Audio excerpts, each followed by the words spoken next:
போராட்டம் பண்ணிட்ட தமிழ்நாட்டுக்கு? கட்சி ஆரம்பிச்சு 1.5 வருஷத்துக்குள்ள டயர்ட் ஆகிட்டியா நீ? ஒரு தேர்தல் சந்திக்கிறதுக்கு முன்னாடி டயர்ட் ஆகிட்டியா? கொள்கை இதுன்னு சொல்லிட்டு அங்கே போய் கை கோக்குற? இல்லை, இந்த வருஷத்தில் நிறைய தேர்தல் வந்தது. கட்சி தொடங்கியுமே நிறைய இடைத்தேர்தல், மக்களவை தேர்தலாம். ஈரோடு இடைத்தேர்தல் வந்துச்சு, மக்களவை விக்கிரவாண்டி வந்தது. அதாங்க, இது வந்து கைக்குள்ளே வச்சிருக்கக்கூடிய ஒரு மேஜிக் மாதிரி. கையில் ஒரு பூச்சி வச்சிருக்கேன், இது உயிரோடு இருக்கா இல்லைன்னு கேட்பேன் உண்டேன். நீங்கள் வந்து உயிரோடு இருக்குன்னா நான் உயிரோடு விட்டுருவேன், உயிரோடு இல்லை நானே அமைக்க கொண்டுருவேன். இதுதான் தாவேக்கா. 30% இருக்குது. எவ்வளோ இருக்குது? 30. எவ்வளோ இருக்குது? நீங்கள் 20. நீங்கள் எவ்வளோ இருக்குது? 40. பிள்ளைக்கு பிள்ளைப்பி அப்படின்னு காட்டணும். அப்போ இந்த கையில் இருக்கக்கூடிய பூச்சியை பட்டாம்பூச்சியா செத்து போன பூச்சியான்னு கை திறந்தா தான் தெரியும். செத்து போன பூச்சிக்கு நீங்கள் சொன்னீங்கன்னா அதை நசிக்கிடுவேன், உயிரோடு இருக்குன்னா உயிரோடு விட்டுருவேன். இதுதான் அவங்களுடைய அரசியல்.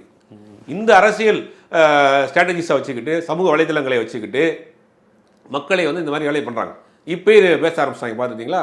Full sweep. இவருக்கு ஒரு 30% இருக்குது, அவருக்கு ஒரு 20%. அந்த செட்டப் வலதுசாரிலாம் விவாதங்களை சொல்லிடுவாங்க. இந்த ஏடிஎம்கே, டிவிகே, பிஜேபி அலையன்ஸ் வந்துச்சுன்னா ஸ்வீப், அதாவது வரலாறு காணாத வெற்றி. வலதுசாரி பத்திரிகையாளர் இல்லை, விஷயம் தெரிஞ்சாலே பேசுகிறாங்க.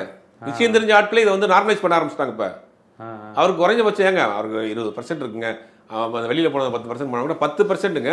ஆல்ரெடி 2024 நாடாளுமன்ற தேர்தலில் 19% வாங்கியிருக்கு. உங்களுக்கு தெரியலையா? இதை நம்ம எப்படி பார்க்கணும்னா 19% பிஜேபி வாங்கிச்சுங்கிறத இன்னும் சொல்லிட்டு இருக்காங்க. ஆமா, அது ஏசி சண்முகம், தேவநாதன் யாதவ், தனி ஓபிஎஸ் எல்லாத்தையும் கணக்கில் சேர்த்துக்கிட்டாங்க. அன்புமணி தனிப்பட்ட செல்வாக்கில் வாங்கின கணக்கில் சேர்த்துக்கிட்டு 19%.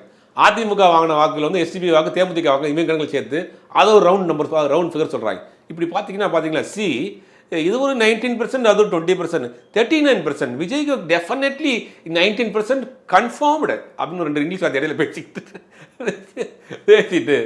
அதை மாதிரி வந்து ஓடிட்டு இருக்கானுங்க. இதில் அமித்ஷா சந்திப்புக்கு முன்னாடி ஒரு விஷயம் நடந்தது. ஆதவ் அர்ஜுனா ரஜினி ரசிகர்களை சீன்றார். கொஞ்ச நாளைக்கு முன்னாடி ஃபிலிக்ஸ் வந்து அஜித் வந்து ரேஸுங்கிறார். நல்லா கவனிச்சு பாருங்கள். விஜய்க்கு வந்து செக் வைக்கப்படுதோங்கிற ஒரு கோணம் இருக்குது. இப்போ நீங்கள் இதெல்லாம் நம்ம தொடர்ந்து நம்ம பேசிட்டு வரோம். ரஜினி ரசிகர்களை சீண்டுவது, அஜித் ரசிகர்களை சீண்டுவது, விஜய் மீது ஒரு எல்லா விதமான அதிருப்தி உருவாக்குவது, பாஜகவுடன் கூட்டணிக்கான பேச்சுவார்த்தை. விஜயே சிக்க வைக்கப்படுகிறாரான்னு இருக்குது, ஆதவ் அர்ஜுனாலான்ங்கிற டவுட் இருக்குது. அதுதான் வந்து நீங்கள் அர்ஜுனமூர்த்தி சொல்லியிருக்காரு, விஜய்க்கு ஒரு லெட்டர் எழுதியிருக்காரு, தயவு செய்து இந்த மாதிரி ஆட்களை கூட வச்சுக்கிறாங்க